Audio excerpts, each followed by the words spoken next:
This is Julie Pearson, Little Thunder, with the Oklahoma Oral History Research Program at Oklahoma State University. Today is April 30th, 2021, and this is a remote interview with Mirella Martinez for the Library of Congress's Occupational Folklife Project, funded by an Archie Green Fellowship. I'm in Tulsa, and you're in Stillwater, Mirella, where you are a photographer and mixed media artist. I'm looking forward to learning more about you and your work. Where were you born and where did you spend your first childhood years? I was born in Mexico and I grew up in Oklahoma, in Stillwater specifically, and that's where I was raised. I was raised here for the whole part, and went away for college and then came back after and spent some years in between now and college, post-college, traveling between Oklahoma and the West Coast. And what did your folks do for a living as you were growing up? Growing up, my parents, they've had almost the same jobs ever since I was young. My mom works in food dining services at OSU. Since Stillwater is a college town, she works there.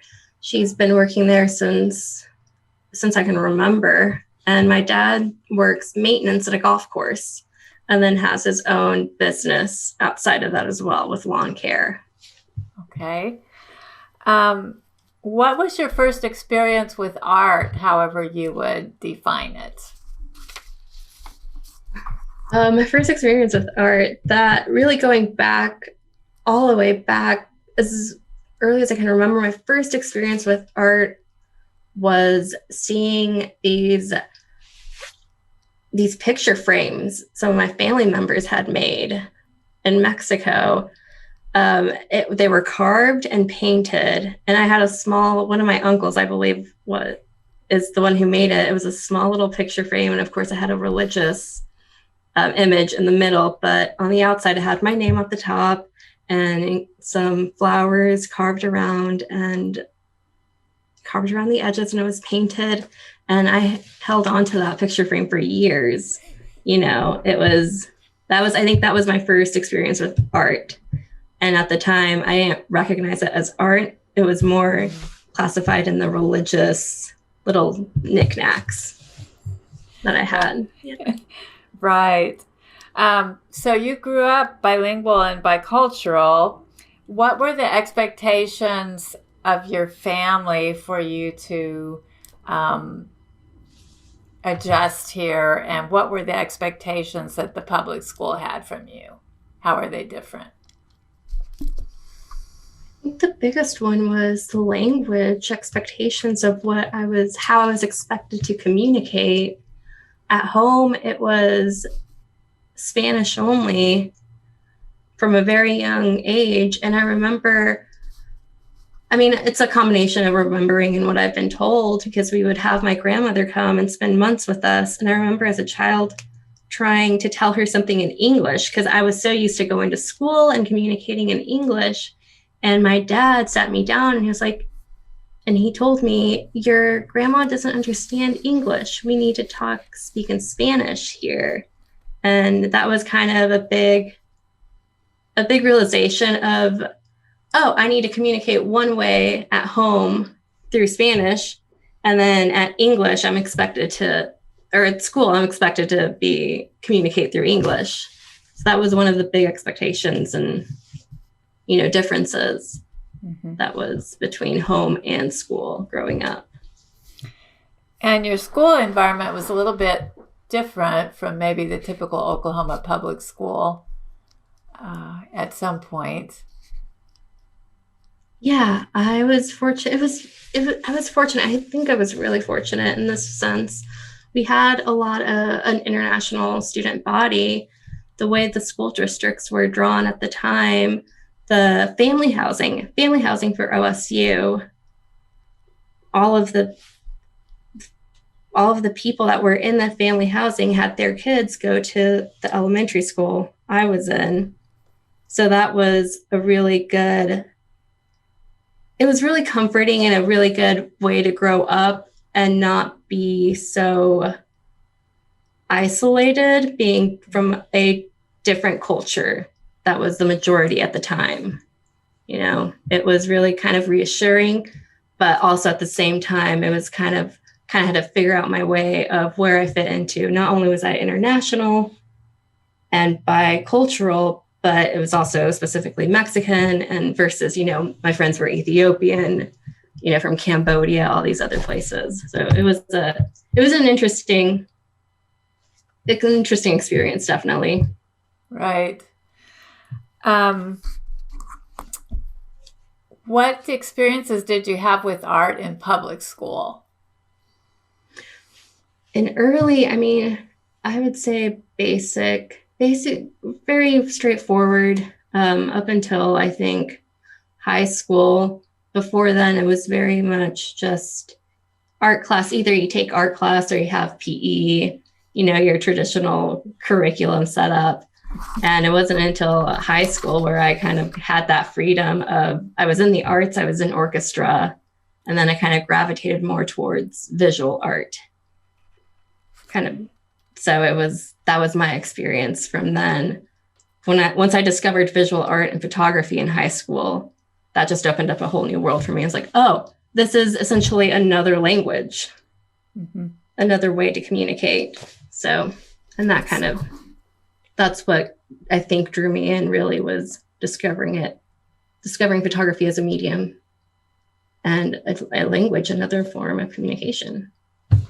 How early did you try to get your own camera?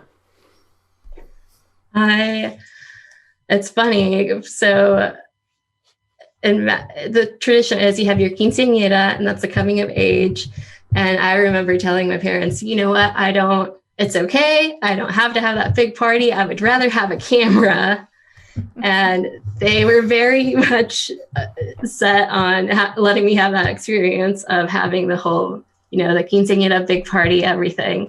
And they didn't like that idea very much. And I remember being upset, being like, but it'd be so much more economical. And, you know, trying to convince them that it's okay. I would rather have a camera. And so as late or as early, at the age of 15 is honestly when I really started doing photography in a more serious form. Because you got both? You got a camera and your quinceañera? At the quinceañera, and I remember being upset because I didn't get a camera for my 15th birthday. Oh, okay.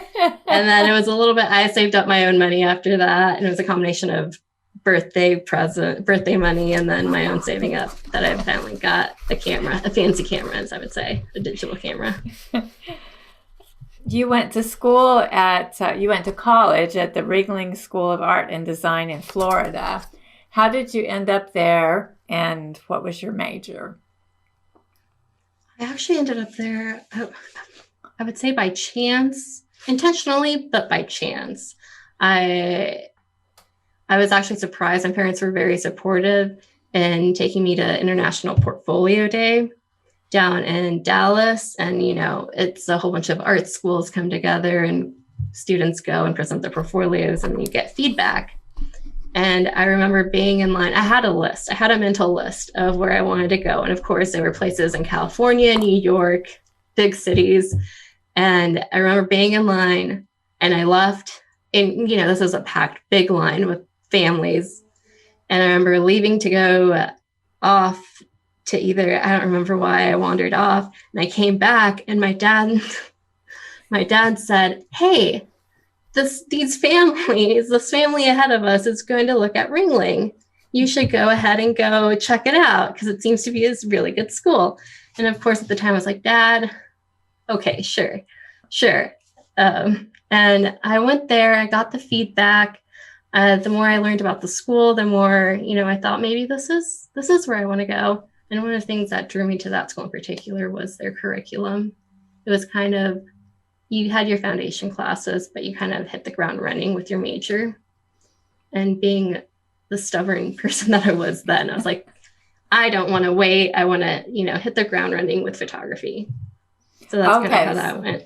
So you had your focus from the get-go there too. Mm-hmm. Focus. Yeah. And so their department was photography and digital imaging. And that's what I studied there.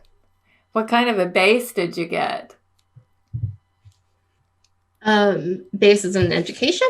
Well, in photography, what sort of base insights did you get that you could use later on? It was, I think at the time what I really needed or really got from it was the history of it, but more knowledge, more of how photography fits into the world of art.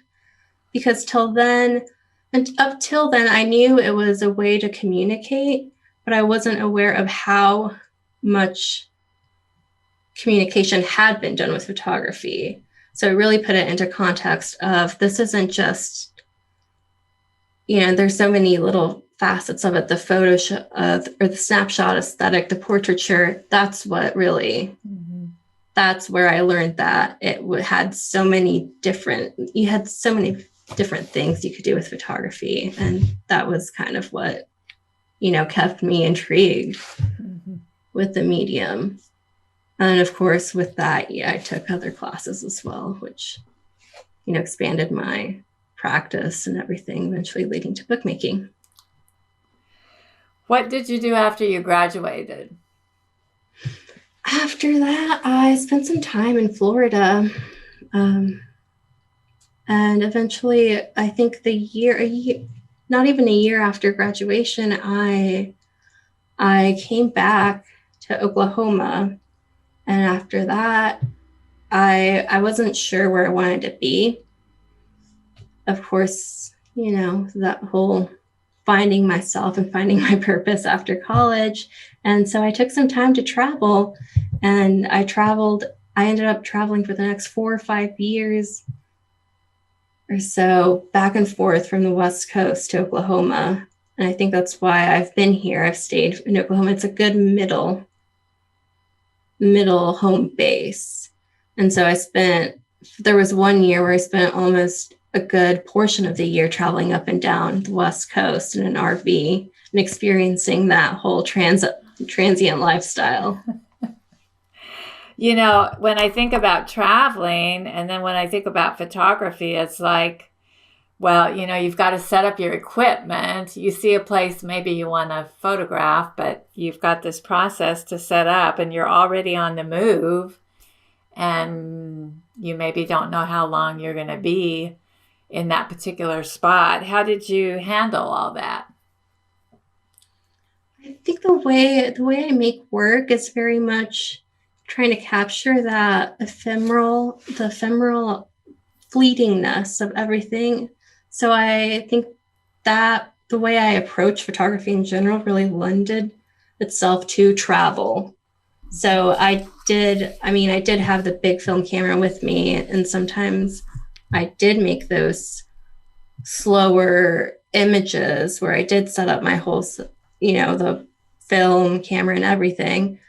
But a lot of the times it was just catching those fleeting moments of the window, outside the window. And that in itself was really, I think, why I kept traveling, to make those images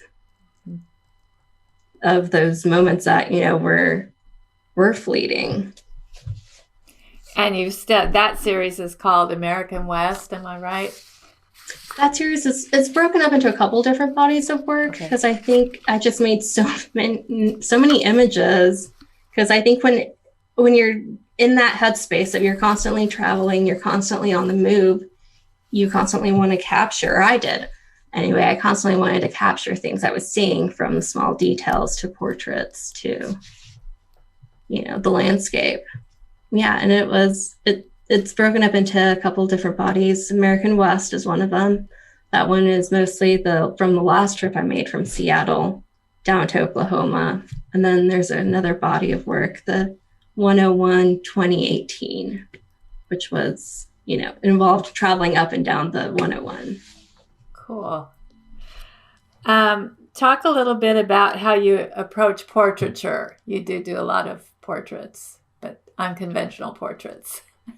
Yeah, that's one of the things I think I like about photography and the way I approach it, it's much more in an abstract form. Usually when you think about a portrait, it's very straightforward. You know, you're seeing the person's full face. But when I think about what a portrait is, it's capturing someone's essence. There's those little details that you don't see when you look at their face. It's more about the little components, their little mannerisms, their work. If I'm photographing an artist, it's their workspace. Or, you know, when I was traveling, it was the person. When I made portraits of when I was traveling, the person wasn't the main focus. It was more of them in relation to the landscape or their vehicle that they were traveling in. So that's, yeah.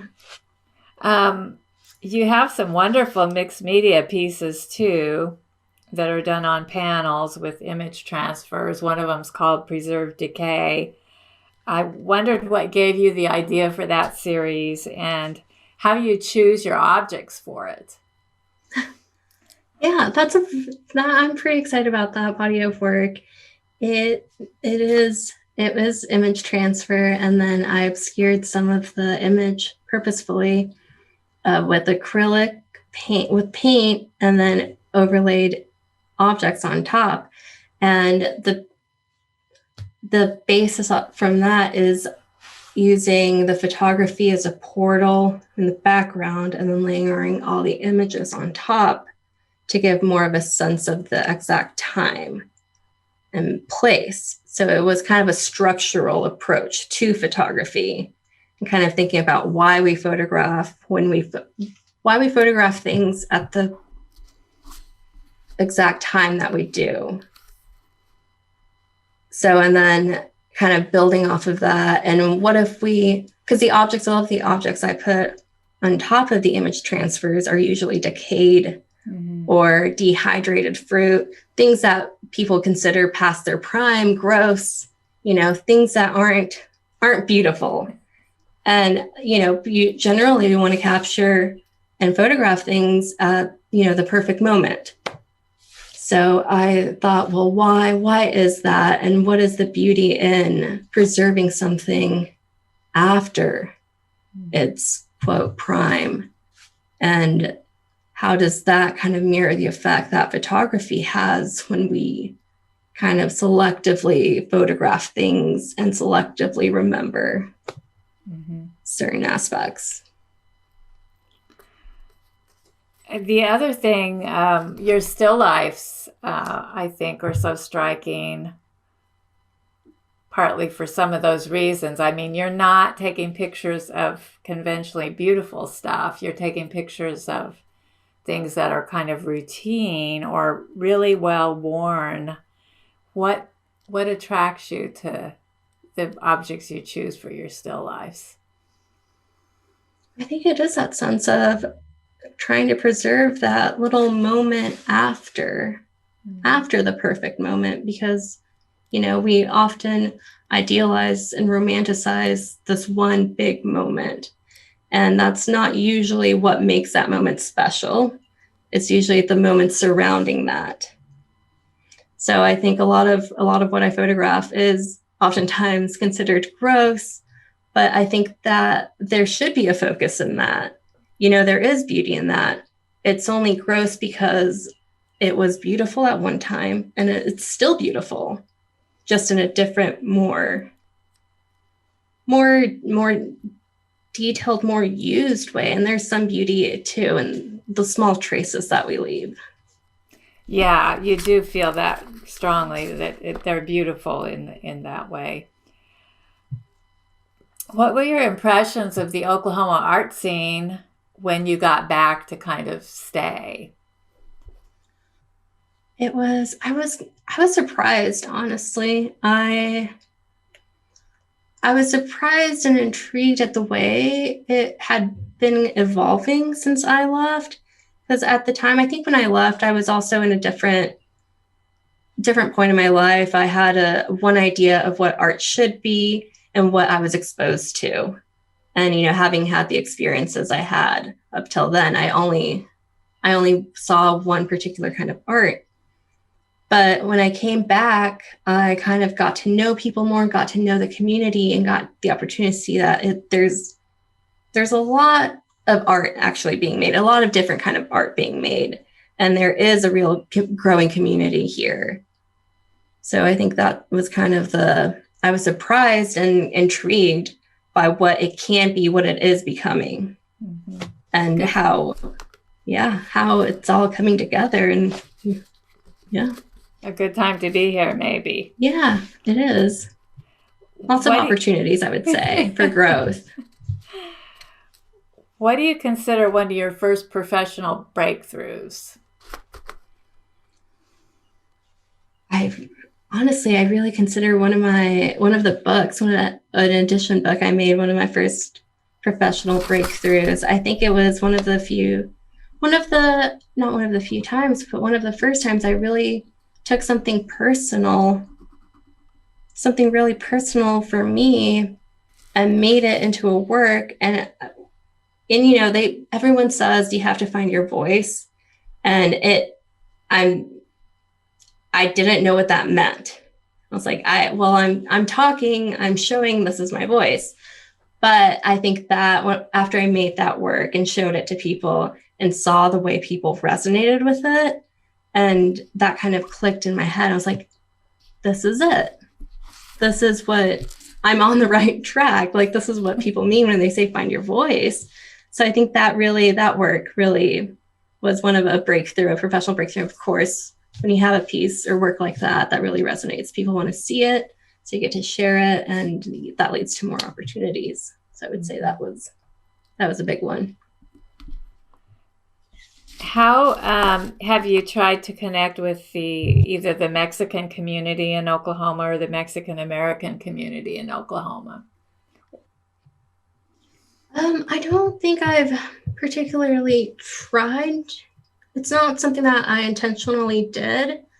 I kind of just realized one day I was in it, and it was more of a, how can I better serve it? Mm-hmm. How can I become a better member? And especially throughout this past year, with everything that's been going on, what does it mean to be a member of this community? And a lot of the times it's just showing up. Simply put, it's just being there and holding space, really. Mm-hmm. Mm-hmm. And it's, being there for when your community needs you and what that looks like, and kind of, finding that space between how do I just take up space, but also give back. How have you approached marketing your work? That's a tricky one. I'm still trying to figure out what that is. And I think the best marketing I have is just reaching out and making those personal connections. It's just putting my work out there and finding people whose work I like, or who are, part of the communities that I'm in, and kind of putting my work out there, letting it be known that I am here. That's kind of my approach. It's more, it goes back to the way I photograph. It's a much more subtle, interpersonal, one-on-one kind of marketing. Yeah. As a bicultural, bilingual artist, have you run into any preconceptions or stereotypes? Yes and no. I think because a lot of my work up until now, especially, with this, apart from this project, with the pain project, a lot of it has been more on my other interpersonal relationships. So it's more on the emotional side rather than the cultural side. I do think there is some, when people think of cultural Mexican art, they do have this idea of what it is. So I do think it's hard to marry those two. And it's why I think I've recently kind of meshed what it means to be a Mexican artist or an artist that happens to be Mexican, you know, because there is a lot of that emotional side that, you know, people think about, but it's not necessarily a part of all the work I make. It just happens to be a part of who I am. Mm-hmm. So. Over the years, I know you and your nuclear family have gone back and forth to Mexico and kept in touch with family and extended family. How has that shaped you personally and professionally?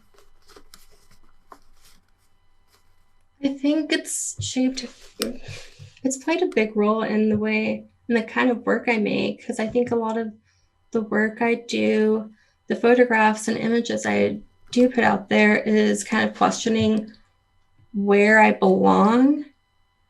So I think growing up here in Oklahoma, it was always, I felt comfortable, but I never felt like 100% like this is my culture. And, you know, growing up Mexican-American, going back to Mexico, it's also kind of the same. I do feel connected because they're my family. It's where, you know, my family is from. But at the same time, there's that little bit of dissonance where I'm not exactly 100% there either.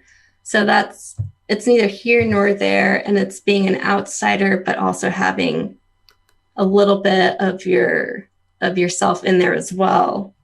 That's kind of shaped and kind of reflected back into the work that I do, of being there, but not actually taking one small step back. Mm-hmm.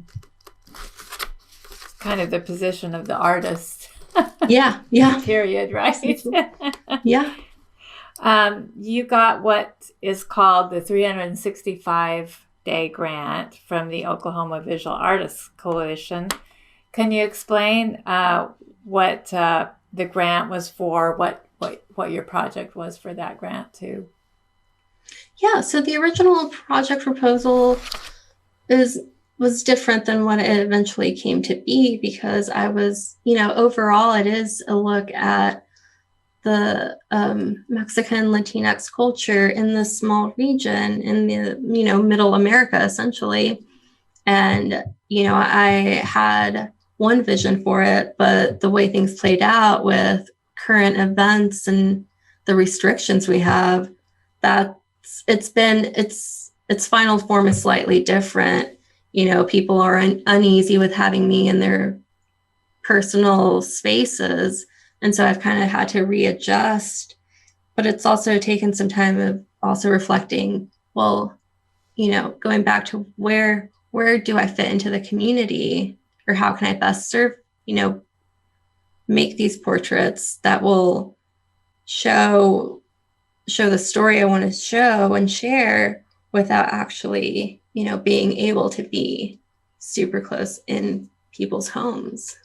Mm-hmm. So that's kind of how that project has evolved.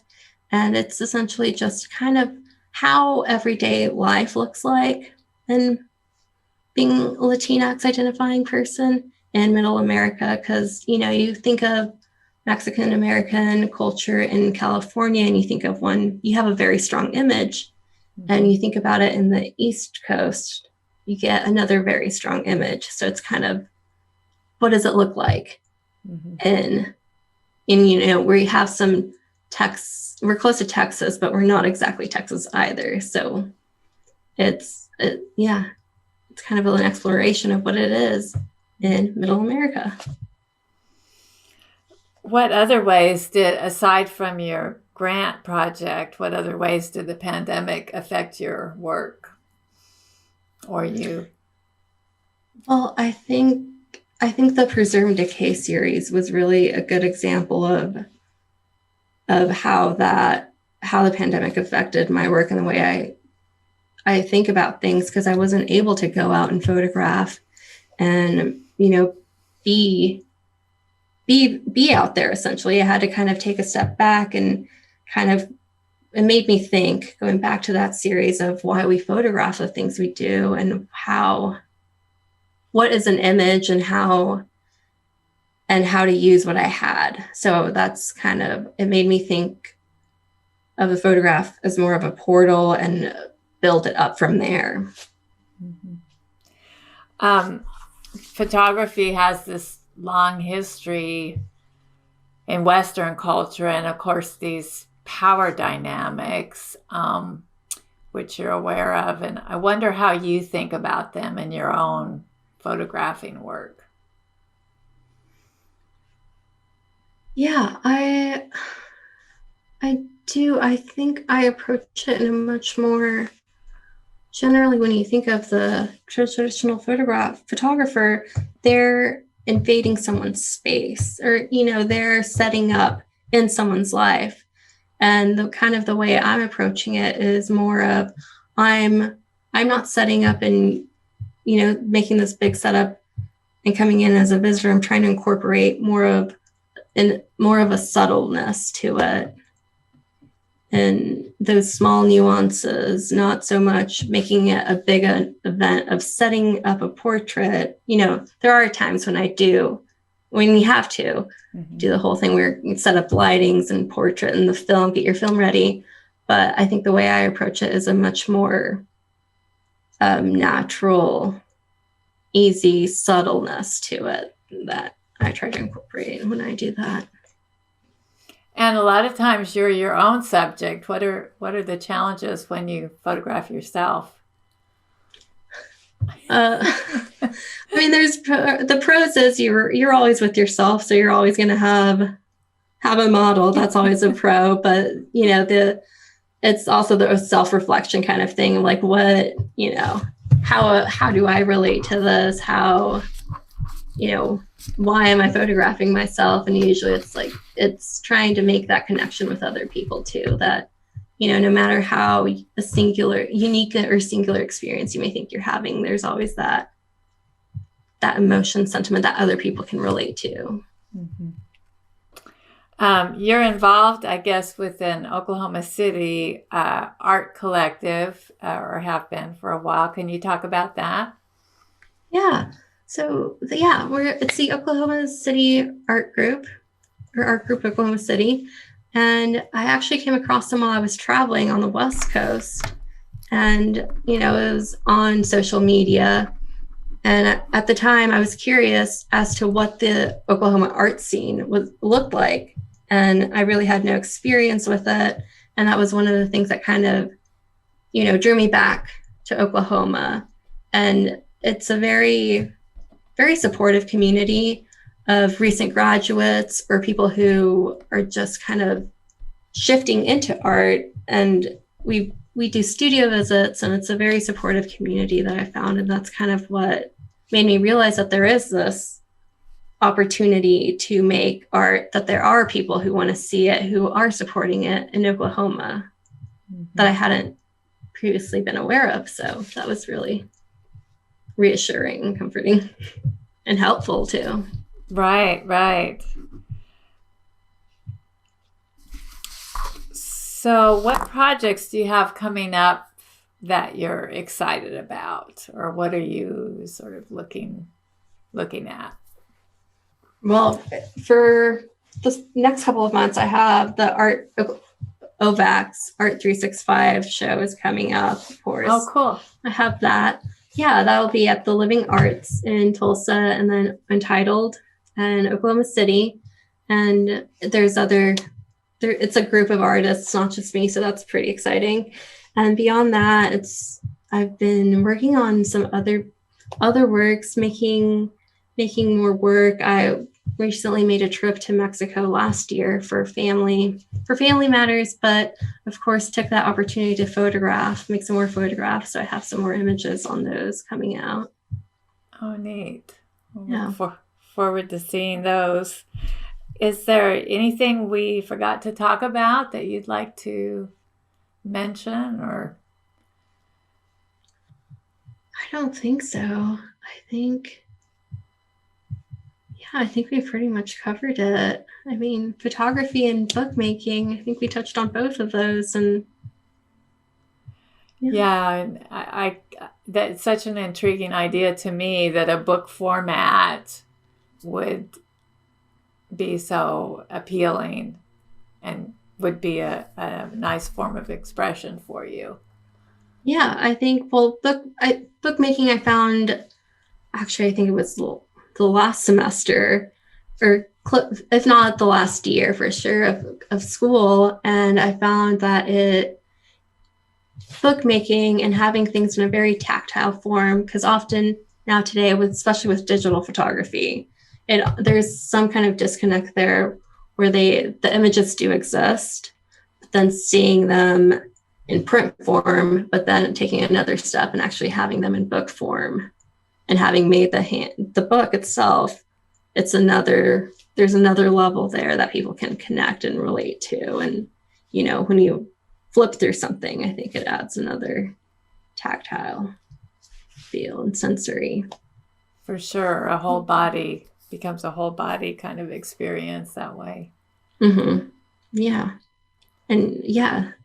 And especially when I think especially with the Hey Buttercup book that I did, it's very much in a more personal journal format.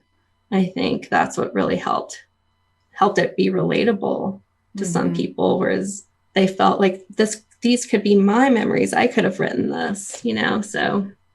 And mostly that particular one, mostly revolving around past relationships, right?